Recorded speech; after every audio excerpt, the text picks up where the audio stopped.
Since October 7, I was called to reserve duty in the Nachal Brigade as a casualty officer. I am the link between the family of the fallen soldiers to the army, to the unit, to the MOD. I'm taking care of whatever they need on a daily basis. If it's at home, if it's in the unit, I'm trying to give them any information they need about what happened to their son or daughter. And I'm there 24 hours a day, every day. In holiday, in the weekend, whatever they need me, they call me and I'm coming. On October 7, I got a call from a friend who told me, wake up, open the TV, something very bad is happening. And about the second phrase that was on TV, I saw terrorists pulling out a soldier from a tank, and I realized that something horrible is happening. I saw my commander on TV on Barzilai Hospital, and I understood that if she's on the hospital, something really bad happened. I called her and I said, I'm here. Whatever you need for me, just tell me. And she said, get a bag for a month and come to the unit and we'll explain you what we need from you. And this is what I did. It was chaotic. I didn't know what to do, what to pack. I just knew that I need to go to the unit as fast as possible. And when we arrived there, we found that there's a lot of us casualty officers who were already civilians for a few years, who were called in just a few hours to come as fast as possible. And then we realized that it's so chaotic and it's so hard to know who died where. And that for the first 4 days, the only thing we did is looking for names, name and number, dog tag numbers, trying to find out who died in the Nova Festival, which unit he used to be, who died at home in the kibbutzim while he were wearing civilian clothes, so how can we know that he was a soldier? Only 3 days after we started, we knew that we are starting to have a list of the names of all the soldiers from the Nachal Brigade who died on October 7th. So it took us almost 4 days to have the list. And then we started with the notification officer to give the notification to the family. The family was starting to prepare for the funerals. The first funeral was the hardest I had. On that day, I had 4 funerals together.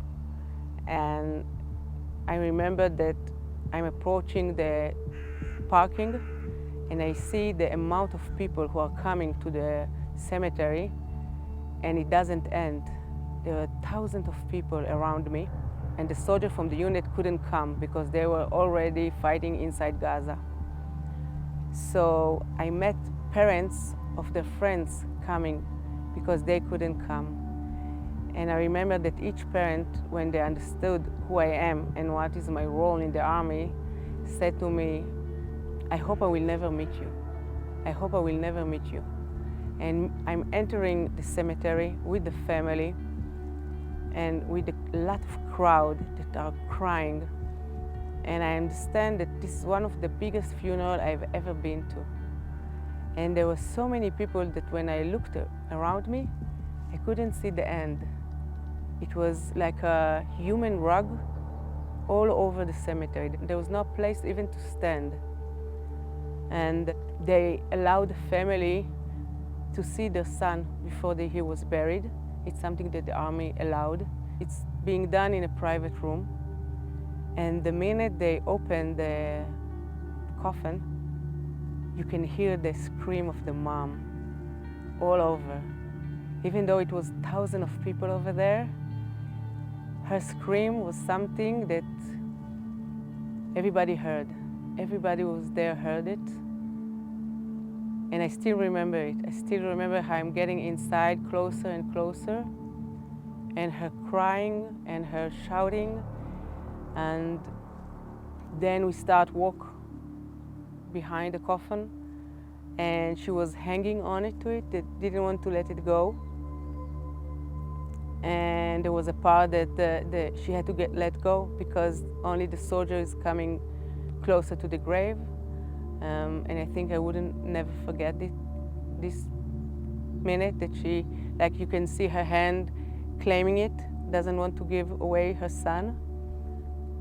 And the funeral was about almost 3 hours.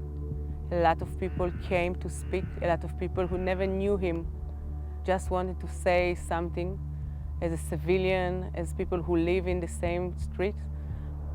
And the minute it finished, I had to run to my car and to try to start driving to the next one. And on this day, I had four funerals from the morning until the night. And when I finished the last one, I couldn't find my car. I didn't remember where I parked it. So I just waited for an hour, even more, for all the people to go away, and then I will find my car on the parking place. I hope that I will never have another day like this in my life, not only as a casualty officer, even as a civilian in Israel, to hear again and again the crying of the family, the parents, the siblings, to hear all the good stories about how good were they and how amazing were they and how they knew how to play and to sing and what a great commander they were. And I remember that I couldn't sleep for the whole week, actually. I couldn't sleep for a week. When I was trying to go to bed, I would close my eyes and I will hear again and again all the stories that they told on the funerals. And I told myself, it will pass, it will pass. Don't worry, in a few more weeks it will go away. And what happened was that every day had another 2 funerals and another 2 funerals. So I guess that it took me almost a month for the first time to be able to sleep for a whole night without closing my eyes and remembering again and again all the stories. And one of the things that I was most afraid of is to forget those stories, to not be able to walk inside the family when I'm visiting them and remember what they were told when I was in the funeral. But it's with me. It will be for good. Even now, I can tell you that I remember each one of the stories that were told on the funeral. October 7 was the first time for me, even though I was in Protective Edge and Second Lebanon War, that I understood the amount of casualty. It was so hard for the first time because there were so many names to remember, and I was afraid that I wouldn't remember them, that I will approach the family, enter the house, and for a split second I wouldn't remember to which house I entered and what is the name of the fallen soldiers. So for me, this was hardest there is. And in the other hand, the idea for those families that there are so many casualties, so many soldiers who died with their loved ones, make it different. They are not unique. It's not only their son who died. It's their sons and another 200 and another 300. And you need to be able to give them the feeling that they are unique, that when I'm entering the house, I'm only for them. When I'm with them in the ceremony, in the unit, or in the cemetery, I'm only there for them. I'm not there for the other ones. And it's hard. And it's hard to be with a family who lost loved ones, who lost someone not from sickness. He went in the morning to run, or he was in the party of Nova, or he was in the unit, and at 6 o'clock he called his mom and he said, "Mom, don't worry, I'm okay." And 25 minutes later, he was killed. And when the notification officer came and knocked on her door to give the notification that her son was found dead in the unit, she said, "How come? I just spoke with him a few hours ago and he said that everything is okay.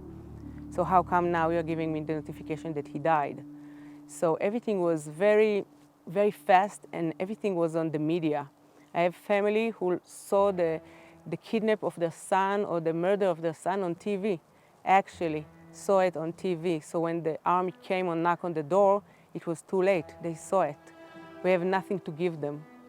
And to build the relationship again after I failed them as a part of the unit, it's very hard.